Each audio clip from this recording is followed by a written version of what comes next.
A small meeting room. Late afternoon light slips through half-closed blinds. Around the table sit three people with laptops open. Bulky, humming machines that take a moment to wake up. But one person does something different. He reaches into his jacket pocket and pulls out a thin gray rectangle. No cables, no boot screen, just a tap of a stylus. His calendar appears instantly, a quick scribble in digital ink. Tomorrow's meeting moved to 9:30. He taps again. Contacts, another tap. Notes. The whole room pauses, because in that moment it feels like the future has arrived. Quietly, without a fanfare. A computer that lives in your pocket. Not a phone, not a pager. Something else entirely. A tool built not to entertain, but to remember. A digital companion for your schedule, your ideas, your life. And for a few brief years in the late 1990s, it felt almost magical. Long before smartphones would place the internet in every palm, there was a different kind of device, one that helped people organize their lives with a stylus, a monochrome screen, and a promise that technology could actually simplify things. Tonight, we uncover the story of the little device that made mobile computing feel real for the first time. Welcome back to Retro Treasure Unearthed. The device was called the Palm Pilot. At first glance, it was almost underwhelming. A gray plastic slab about the size of a deck of cards, a black and white screen, 4 simple buttons along the bottom, and a stylus tucked neatly into its side. No color graphics, no games worth mentioning, no internet to speak of, and yet, for millions of people, it became indispensable. Because the Palm Pilot did something computers had rarely done before. It respected people's time. It turned on instantly. It synced effortlessly with a desktop computer.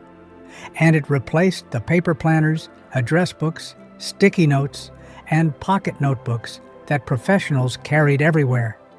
It wasn't trying to be everything. It was trying to be useful.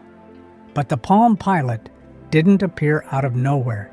It arrived at the end of a long and often messy dream, the dream of a truly portable computer. And before the Palm Pilot succeeded, many others had tried and failed. The world before the Palm Pilot. To understand why the Palm Pilot mattered, you have to remember what life looked like in the early 1990s. Computers existed, of course, but they lived on desks, big beige machines with thick monitors and noisy fans. If you wanted to check your schedule, you looked at a paper planner. If you wanted someone's phone number, you flipped through a physical address book. If you had an idea while commuting, waiting in line, or walking down the street, you wrote it on whatever scrap of paper you could find. Information lived in fragments, and people were constantly trying to keep those fragments organized. There were attempts to digitize this. In 1993, Apple introduced the Newton Message Pad. Apple Computer has a new technology designed for consumers who aren't necessarily into computers. The new technology is called Newton. It was ambitious, touchscreen input, handwriting recognition, apps. But the Newton had problems. It was expensive, large, and its handwriting recognition became the subject of endless jokes. The dream was there, but the technology wasn't quite ready. Still, the idea of a personal digital assistant, a PDA, had begun to take shape. And somewhere in Silicon Valley, a small group of engineers believed they could finally make it work. The birth of Palm Computing. The company that would change everything started small.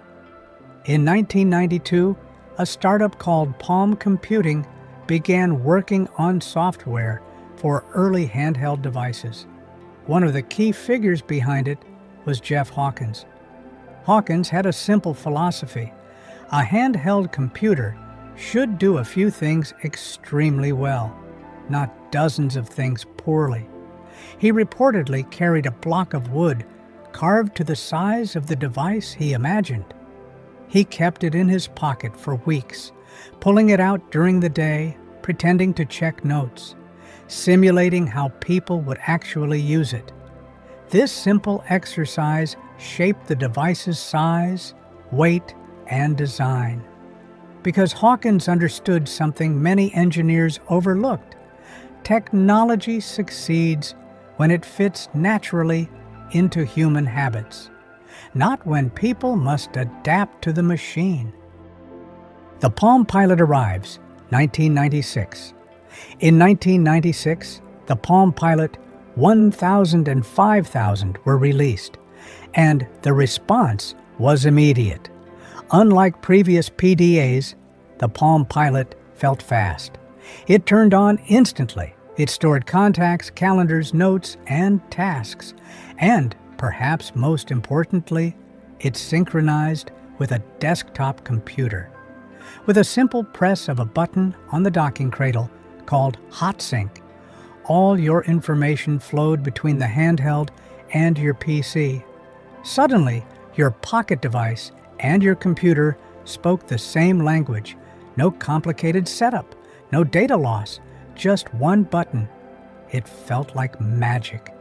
Within months, the Palm Pilot became a phenomenon among professionals, doctors, lawyers, executives, salespeople, anyone whose day was filled with appointments and information. Instead of carrying bulky planners, they carried a Palm, the interface that changed everything. The Palm Pilot's interface was elegantly simple. At the bottom were 4 physical buttons: calendar, contacts, tasks, notes. Press 1, and the device opened instantly. Navigation used a stylus and a system called graffiti. Instead of recognizing natural handwriting, which computers struggled with, graffiti used simplified strokes, a specific way to draw letters. It took only minutes to learn, and suddenly you could write on glass and see words appear. This small breakthrough solved one of the biggest problems in mobile computing. Input, no keyboard required, no clumsy handwriting recognition, just a stylus and a few quick gestures. A cultural shift. By the late 1990s, Palm devices were everywhere. Business meetings, airports, coffee shops. People would pull out their Palm Pilots to check appointments, update notes, or quickly jot down ideas. The motion became almost ritualistic. Pull, tap, scribble, dock, sync. Some people even began carrying them alongside early mobile phones. One device for communication, one device for organization. It felt futuristic, but also strangely calming. Because unlike today's smartphones, the Palm Pilot did not demand attention. It waited patiently until you needed it. Expansion and competition. As Palm's popularity grew, competitors rushed in.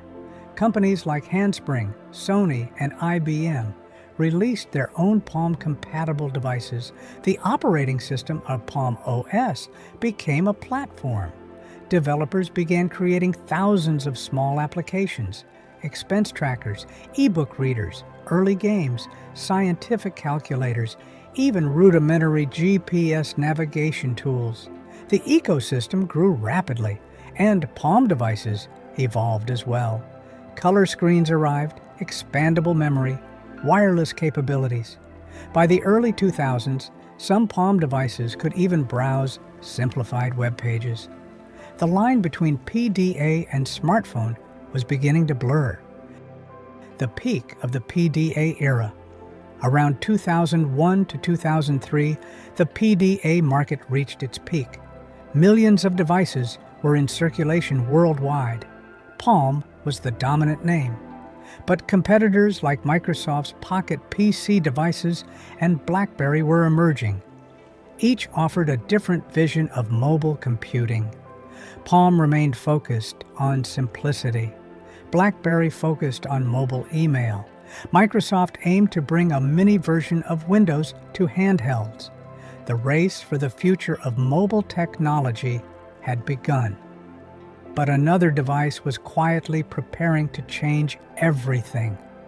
For many people, the Palm Pilot wasn't just a gadget, it was a daily companion. People carried them everywhere, in jacket pockets, in briefcases, clipped to belts. There was a quiet satisfaction in using one. The soft tap of the stylus on the screen, the faint glow of the monochrome display in a dim airplane cabin, the ritual of docking it at night to sync with a computer. Some people wrote entire journals on them. Others tracked projects, ideas, and goals. And because the device was so focused, it rarely distracted you. It simply held your thoughts. A tiny digital notebook. Looking back now, there was something almost peaceful about it. No notifications, no social media, just information waiting for you. The Palm Pilot didn't disappear overnight. Its decline was gradual. In the mid-2000s, mobile phones began evolving rapidly. Devices like the BlackBerry combined email, messaging, and scheduling in one machine. Then in 2007, Apple introduced the iPhone, a full touchscreen device with internet, apps, music, and communication, all in one. Suddenly, carrying two devices felt unnecessary. Why keep a PDA when your phone could do everything? Palm attempted to adapt. The company released smartphones like the Palm Trio and later the Palm Pre. But the market was moving too quickly. Apple and Google's Android ecosystem quickly dominated. By the early 2000s, the era of the standalone PDA was effectively over. The Palm Pilot's mission had been absorbed into the smartphone. Today, nearly every person carries a powerful computer in their pocket. It remembers our appointments, stores our contacts, tracks our tasks, keeps our notes, all the things the Palm Pilot once promised. But the Palm Pilot reminds us of something important. Technology doesn't always succeed by doing more. Sometimes it succeeds by doing less, extremely well. For a few brief years, this small gray device helped people organize their lives with remarkable simplicity. And in doing so, it quietly shaped the future of mobile computing, not through spectacle, but through usefulness. And maybe that's why, decades later, the Palm Pilot still feels like a small treasure from a different era of technology. An era when the future fit in your pocket and politely waited its turn. Until next time, this has been Retro Treasure Unearthed.